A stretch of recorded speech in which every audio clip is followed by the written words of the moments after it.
आपका स्वागत है टारगेट सरकारी नौकरी यूट्यूब चैनल पर। मैं हूं इरशाद अली। सुपर टेट की परीक्षा में 120 प्लस अंक स्कोर करने के लिए हमारी सीरीज में आज सुपर टेट सफलता प्रैक्टिस सेट नंबर 4 को डिस्कस करेंगे। बेहद इंपॉर्टेंट करंट अफेयर्स का कलेक्शन है ये। शुरुआत करते हैं। वीडियो को लाइक कीजिए और जो लोग इस चैनल पर नए हैं वो सब्सक्राइब कर लीजिए, बेल आइकन को प्रेस कर लीजिए। सवाल नंबर पहला बेहद खास है।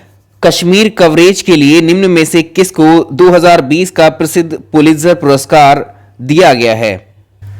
चलिए बात करेंगे पुलित्जर प्राइज की। इसकी शुरुआत कैसे की गई? देखिए, ये पुरस्कार जो है अमेरिका के एक प्रसिद्ध समाचार प्रकाशक थे जोसेफ पुलित्जर, उनके सम्मान में यह दिया जाता है। जोसेफ पुलित्जर के द्वारा ही जो कोलंबिया यूनिवर्सिटी है इसमें पत्रकारिता के स्कूल को शुरू करने के लिए, साथ ही इस पुलित्जर प्राइज को शुरू करने के लिए इन्होंने अपनी वसीयत से पैसा दिया था, जैसे कि नोबेल प्राइज में अल्फ्रेड नोबेल ने किया था। इस पुरस्कार को हम कह सकते हैं कि पुलित्जर पुरस्कार पत्रकारिता के क्षेत्र में अमेरिका का सबसे प्रतिष्ठित सम्मान है। इसकी शुरुआत साल 1917 में की गई। ये जो है कोलंबिया विश्वविद्यालय और पुलित्जर पुरस्कार बोर्ड के द्वारा ये दिया जाता है, प्रशासित किया जाता है। और कुल ये कितने क्षेत्रों में दिया जाता है? कुल 22 ऐसे क्षेत्र हैं जिनमें ये पुरस्कार दिया जाता है, और इन 22 क्षेत्रों में पत्रकारिता के 15 फील्ड हैं, और इसके अलावा पुस्तक, नाटक, संगीत के साथ साथ कुल 7 कैटेगरी हैं, यानी नॉन जर्नलिज्म की भी इसमें 7 कैटेगरी हैं, और पत्रकारिता की 15 कैटेगरीज में ये पुलित्जर प्राइज दिए जाते हैं। और इस पुरस्कार को पाने वाले को एक सर्टिफिकेट मिलता है, साथ ही $15,000 की जो है पुरस्कार राशि भी इसमें दी जाती है। इसकी एक कैटेगरी है सार्वजनिक सेवा की। एक कैटेगरी में इस जो पुरस्कार विजेता होता है उसको जो है एक स्वर्ण पदक, गोल्ड मेडल भी मिलता है। अब बात करेंगे साल 2020 की। ये तो हो गया इसका जो मुख्य पृष्ठभूमि थी, इसका बैकग्राउंड के बारे में हमने बात कर ली। अब 2020 की बात करेंगे। हाल ही में कोलंबिया विश्वविद्यालय के द्वारा 2020 के पुलित्जर पुरस्कार के विजेताओं की घोषणा की गई है। इसमें जो जम्मू कश्मीर की एक एसोसिएटेड प्रेस है, इसके 3 फोटोग्राफर्स हैं। इन तीनों फोटोग्राफर को एक फीचर फोटोग्राफी कैटेगरी होती है, जो 22 कैटेगरी हमने यहां देखी है। 22 कैटेगरी में जो 15 कैटेगरी हैं, इसमें पत्रकारिता की एक कैटेगरी आती है फीचर फोटोग्राफी। इस फीचर फोटोग्राफी श्रेणी में हमारे देश के जो जम्मू कश्मीर है, जम्मू कश्मीर के 3 पत्रकारों को ये पुलित्जर पुरस्कार 2020 दिया गया है। अब इसका रीजन भी सुन लीजिए कि इन 3 व्यक्तियों को ये फीचर फोटोग्राफी का पुलित्जर पुरस्कार 2020 क्यों दिया गया है। जो एसोसिएटेड प्रेस के ये 3 फोटोग्राफर हैं, एक कौन है? चन्नी आनंद है, ये ठीक है, चन्नी आनंद है, मुख्तार खान है, और जो ये डार यासीन है। इन तीनों को जम्मू कश्मीर राज्य का जब विशेष दर्जा समाप्त किया गया था, तो कश्मीर में उस वक्त जो विरोध प्रदर्शन हो रहे थे वहां पर, उस वक्त मीडिया कवरेज के लिए फीचर फोटोग्राफी के लिए इन तीनों को यह पुरस्कार मिला है। आंसर क्या करेंगे? उपर्युक्त सभी होंगे इसका आंसर। एक और कैटेगरी है जिसमें एसोसिएटेड प्रेस के फोटोग्राफर, जिसमें 2 फोटोग्राफर और हैं, अनुश्री फडणवीस और अदनान आबिदी। ये 2 व्यक्ति हैं जिनको ब्रेकिंग न्यूज फोटोग्राफी में ये पुलित्जर 2020 मिला है। लेकिन इंपॉर्टेंट जो है हमें वो ये हैं, हमने 5 बता दिए। 3 तो इस कैटेगरी में मिले फीचर फोटोग्राफी के, और 2 मिले हैं ब्रेकिंग न्यूज फोटोग्राफी में। ठीक है, तो ये आप याद रखिएगा। अगले सवाल पे चलेंगे अब। चलिए अगला इंपॉर्टेंट सवाल देखिए। कजाकिस्तान की राजधानी वर्तमान में कहां पर है? आप सोच रहे होंगे तो बहुत ही सिंपल क्वेश्चन है, यहां पर इसको क्यों पूछ लिया। एक्चुअली जो कजाकिस्तान है, इसने अपनी राजधानी का नाम चेंज किया था 2019 में, तो याद रखना जरूरी है, कभी पूछ लें यहां पर। इसका ओल्ड नेम है अस्ताना, इसकी राजधानी का, लेकिन वर्तमान में इसका नाम नूर सुल्तान कर दिया गया है। कजाकिस्तान की राजधानी का जो पुराना नाम था वो अस्ताना हुआ करता था, लेकिन अभी नया नाम क्या है इसकी राजधानी का? नूर सुल्तान है। नूर सुल्तान जो नाम दिया गया है इसकी राजधानी को, ये कजाकिस्तान के जो पूर्व राष्ट्रपति थे नूर सुल्तान नजरबायेव, इनके नाम पर इसका किया गया है, क्योंकि ये जो है राष्ट्रपति, कजाकिस्तान के राष्ट्रपति के पद पर ये 30 साल तक रहे थे। अगर आपसे पूछ ले कि कजाकिस्तान के प्रथम राष्ट्रपति कौन थे, तो कजाकिस्तान के पहले राष्ट्रपति भी नूर सुल्तान नजरबायेव ही थे। 1990 में बने थे ये राष्ट्रपति, और 2019 में इन्होंने इस्तीफा दिया है। 29 साल तक ये राष्ट्रपति के पद पर रहे, 30 नहीं 29 साल तक राष्ट्रपति पद पर रहे। और इनके बाद कसीम जोमार्ट टोकायव हैं, ये वर्तमान राष्ट्रपति कजाकिस्तान के। तो ये रहा, इसकी नई राजधानी जो है किनके नाम पर है, ये इनके पहले राष्ट्रपति के नाम पर है। नेक्स्ट चलेंगे। देखिए यूएई, यूनाइटेड अरब एमिरेट्स या संयुक्त अरब अमीरात को आप जानते हैं किसके नाम से, यूएई के नाम से। और यूएई की राजधानी है आबू धाबी। इसकी जो राजभाषा है वो अरबी है, अरेबिक है। और जो यूएई है ये कुल मिलाकर के 7 ऐसे राज्यों से मिलकर के बना है। 7, इसमें याद रखेंगे 7 स्टेट्स हैं इसमें। अबू धाबी है, अजमन है, दुबई है, फुजैरा है, रसल खैमा है, शारजा है और उम्मुल कुवैन है। तो ये सातों के सातों यूएई के राज्य हैं। इन्हीं का ग्रुप कहलाता है कंबाइंडली यूएई, जैसे हमने देखा था यूके। और इन सातों राज्यों में से ही जो अबू धाबी है ये इसकी यूएई की राजधानी भी है। अब बात करते हैं अपने प्रश्न की। यहां पूछा गया है किस देश की अदालत ने हिंदी को तृतीय आधिकारिक भाषा के रूप में शामिल किया है। अगर हम बात करें संयुक्त अरब अमीरात की जो राजधानी है अबू धाबी, अबू धाबी में जो है हिंदी को अदालत में तीसरी आधिकारिक भाषा दर्जा इसकी यूनाइटेड अरब अमीरात्स की जो राजधानी है अबू धाबी, इसकी अदालत ने हिंदी को तीसरी आधिकारिक भाषा का दर्जा दिया है।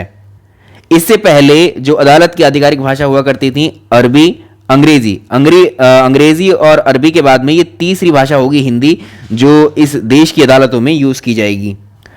तो कह सकते हैं अबू धाबी या फिर यूनाइटेड अरब एमिरेट्स ने क्या किया है, हर एक तबके तक न्याय पहुंचाने के लिए जो हिंदी है, हिंदी को अंग्रेजी के बाद, अरबी और अंग्रेजी के बाद हिंदी को अपनी अदालतों में तीसरी आधिकारिक भाषा के रूप में शामिल करने का फैसला किया था। तो ये इसका आंसर हो जाएगा ऑप्शन डी। चलिए अगला इंपॉर्टेंट क्वेश्चन देखेंगे हम। हाल ही में भारतीय नौसेना, ये भारतीय होगा, भारतीय नौसेना ने हिंद महासागर में किस देश के साथ में एक अस्थायी अभ्यास पैसेज किया है। यह सवाल अच्छा है, दो तरीके से पूछा जा सकता है। अभी पूछा हुआ है कि भारतीय नौसेना ने हिंद महासागर में किस देश के साथ में एक अस्थायी अभ्यास पैसेज किया है। पैसेज का फुल फॉर्म आपसे पूछ सकता है, पैसेज एक्सरसाइज, पासेक्स आप इसको बोल सकते हैं। 4 से 5 दिसंबर के बीच में जो है ये ये एक्सरसाइज की गई थी, नेवी एक्सरसाइज है ये। तो ये रूसी फेडरेशन नेवी और भारतीय नौसेना के बीच में, इंडियन नेवी और जो रूस की जो नेवी है, इन दोनों के बीच में ये पूर्वी हिंद महासागर में इस एक्सरसाइज को किया गया है। ऑप्शन डी सही रहेगा। इस सवाल को ऐसे भी फ्रेम कर सकता है कि 4 से 5 दिसंबर 2020 के बीच में रूसी फेडरेशन नेवी और भारतीय नौसेना के बीच पैसेज अभ्यास, पैसेक्स का आयोजन कहां किया गया है। पूर्वी हिंद महासागर में, उत्तरी हिंद महासागर में, बंगाल की खाड़ी में या उत्तरी अरब सागर में, ऐसे फ्रेम कर सकता है। तो ये रही आपके पास डिटेलिंग। चलिए अगले सवाल पर। सवाल नंबर नेक्स्ट देखेंगे। रक्षा प्रदर्शनी डिफेंस एक्सपो 2020 का आयोजन कहां पर किया गया है। चलिए इस सवाल को देखिए। रक्षा प्रदर्शनी डिफेंस एक्सपो जो है एशिया की सबसे बड़ी रक्षा प्रदर्शनी है ये, और इसका आयोजन कहां पर किया गया था, लखनऊ में। साल 2020 के लिए लखनऊ में किया गया था, इसको याद रखेंगे। इस प्रदर्शनी में, इस एग्जीबिशन में जो हथियार बनाने वाली कंपनियां हैं और जो रक्षा के सामान बनाती हैं, वो कंपनियां इसमें पार्टिसिपेट, उन कंपनियों ने इसमें किया है। चलिए क्वेश्चन नंबर नेक्स्ट की तरफ देखिए। हाल ही में यूनेस्को की विश्व धरोहर की सूची में बेबीलोन शहर को शामिल किया गया है। किस शहर में है।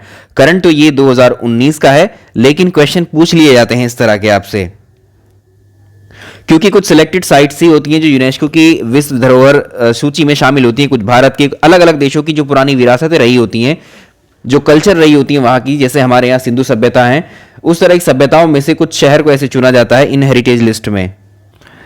जिस तरह से हमारे देश में सिंधु घाटी की सभ्यता हुई थी, और सिंधु घाटी की सभ्यता या हड़प्पा सभ्यता में अलग अलग शहर मिले थे, मोहनजोदाड़ो, हड़प्पा, बहुत सारे ऐसी साइट्स, कालीबंगा, इस तरह के शहर मिले थे। तो यहां पर अगर हम इराक की बात करें, इराक का जो पुराना नाम हुआ करता था वो मेसोपोटामिया हुआ करता था। इराक का पुराना नाम क्या था, मेसोपोटामिया, या मेसोपोटामिया की सभ्यता हुई थी शुरुआत में यहाँ। तो यहाँ पर कई सारे ऐसे शहर थे जो इस सभ्यता में पाए गए थे, जैसे सुमेरिया है, बेबीलोन है, असीरिया है, और भी हैं। लेकिन यहाँ पर सवाल में क्या है, हाल ही में यूनेस्को की विश्व धरोहर सूची में बेबीलोन शहर को शामिल किया गया है। ये शहर किस देश में है। तो आंसर मिल गया आपको, ये इराक में है। ऑप्शन सी इसका सही रहेगा।